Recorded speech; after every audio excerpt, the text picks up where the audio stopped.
surrounded by discrete nations devoted to their individual technology and struggle for dominance. Trust no one! Each society has developed its own unique way to wage war.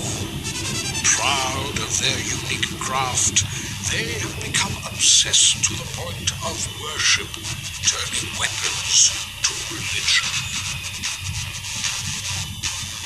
Each believe that their way of life is the only way and are dedicated to teaching their policies to all other nations through what their leaders claim as divine intervention, or as you will know it, war.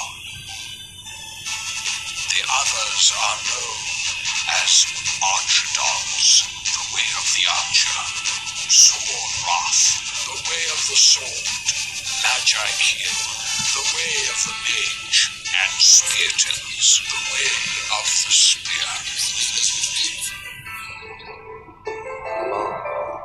You are the leader of the nation called Ordor. Your way is of peace and knowledge. Your people do not worship their weapons as gods. This makes you So my old teacher is saying it's no big business, but the chance to defend is to attack first and obtain the technology from each nation along the way.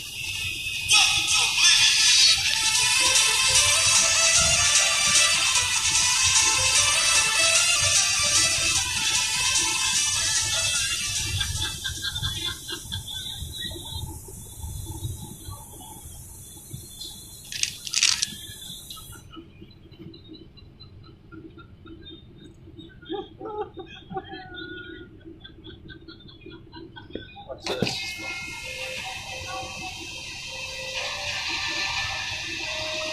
What the fuck?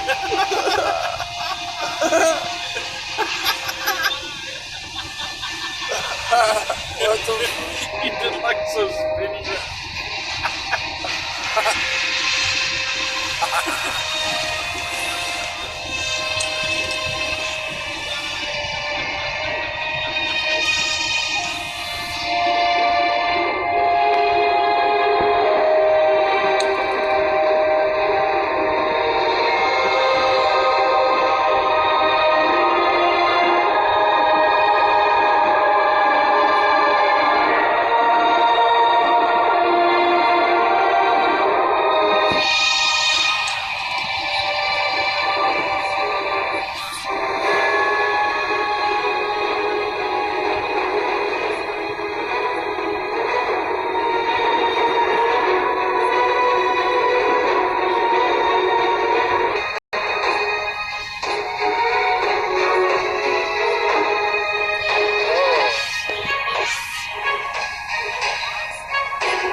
That's a good job.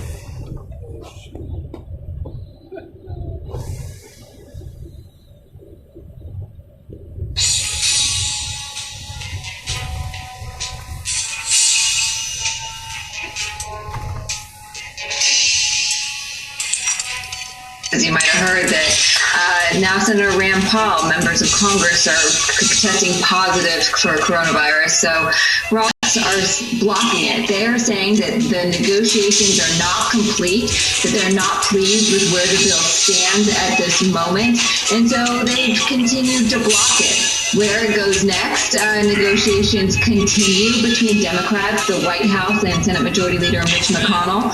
But when we're going to move on to this or pass this key procedural vote, it's really unclear right now, Gotti. So it could happen later today, possibly tomorrow, or later this week, whenever Democrats think that negotiations are finally complete.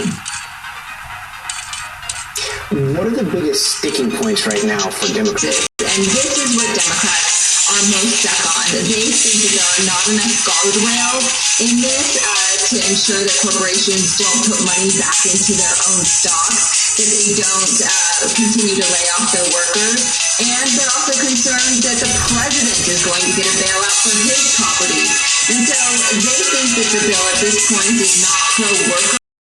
And so they want more guidelines to show the White House and the Senate what Democrats want. She's in close consultations with Chuck Schumer, especially as of late, trying to insert some of what she really wants into this bill. We got a draft. NBC obtained a draft of this bill. It totals more than 1,000 pages. So they are doing their jobs. Could the wrong message be sent to the people that are waiting for answers back at home, that this is just going to become a long, dragged out fight? Yeah, it's an excellent question, especially when Congress does ratings and people are really nervous and scared, and they're sitting at the upper hand now because they know that Republicans also want to pass something. So they're going to try and push a little bit harder. We'll see when they finally say enough is enough. And I got the Roomba out last night, and I supervised and made sure that it did all of the prerequisite vacuuming. But I'm going to have to keep it up because your place looks amazing. Thanks so much. As many questions as you guys have about the coronavirus, we have so many of those too. And here to help me do that is Dr. Anand Parekh. He's the Chief Medical Advisor for the Bipartisan Policy Center and is former HHS Deputy Assistant Secretary for Health. Before we get to some of those viewer questions, China is reporting a slowdown in new cases while Europe is still seeing a surge. What does that mean for the U.S.? Someone with COVID-19 will transmit the virus to 2 to 3 individuals if we don't do anything. We're trying to reduce that ratio as much as we can to reduce the spread. So it's all about social distancing. That's how China started to bend its curve. There are some reports that Italy may be seeing a decline in the last 2 days. We have to confirm that as well. But it's really social distancing that is the name of the game right now.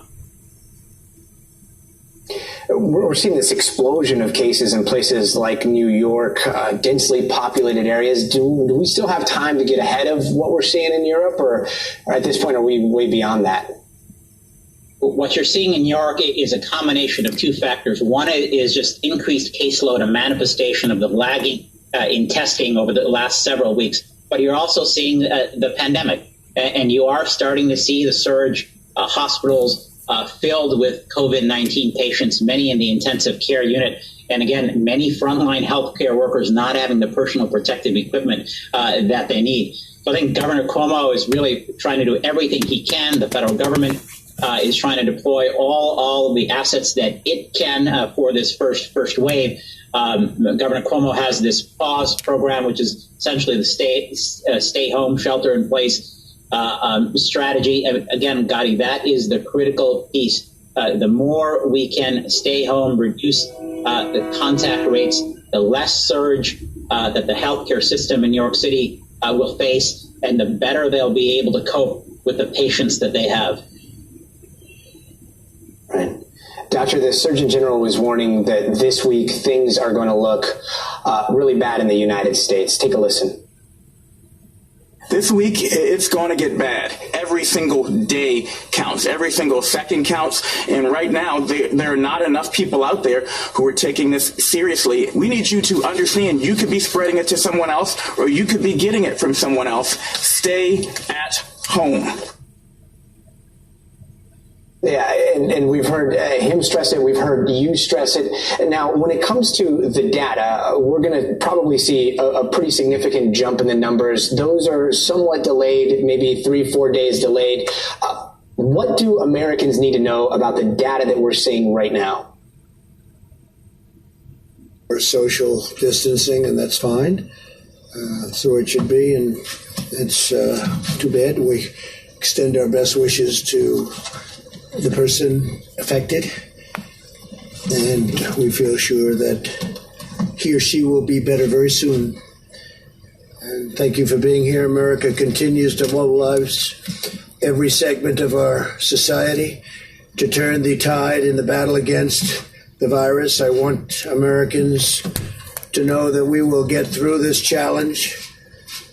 The hardship will end. It will end soon. Normal life will return, and our economy will rebound very, very strongly. But right now, in the midst of this great national trial, Americans must remain united in purpose and focused on victory. To every single American, please know that the sacrifice you're making at this time is saving lives, many, many lives. It's very important that we totally protect our Asian American community in the United States and all around the world. They're amazing people, and the spreading of the virus is not their fault in any way, shape, or form. They're working closely with us to get rid of it. We will prevail together. It's very important. From the beginning, we have been working closely with our nation's best scientists and medical professionals, and we will continue to do so until we have defeated the virus. Our public health experts, who are terrific, are studying the variation in the disease across the country, and we will be using data to recommend new protocols to allow local economies to cautiously resume their activity at the appropriate time. We also have a large team working on what the next. Let's go to work. Our country wasn't built to be shut down. This is not a country that was built for this. It was not built to be shut down. My administration continues to work with Democrats and Republicans to reach an agreement on an urgent relief bill for the millions of American workers and small businesses and large businesses that were badly affected by the medical difficulty that we've had. If you had a viable business in January, we are committed to ensuring the same is true in the coming weeks. In fact, we want to make it even better than it was before. We're doing things to help in that regard. America will again and soon be open for business, very soon, a lot sooner than 3 or 4 months that somebody was suggesting, a lot sooner. We cannot let the cure be worse than the problem itself. We're not going to let the cure be worse than the problem. At the end of the 15-day period, we'll make a decision as to which way we want to go, where we want to go, the timing, and essentially we're referring to the timing of the opening, essentially the opening of our country, because we have it pretty well shut down in order to get rid of this invisible enemy. 2 weeks ago, we moved at record speed to pass paid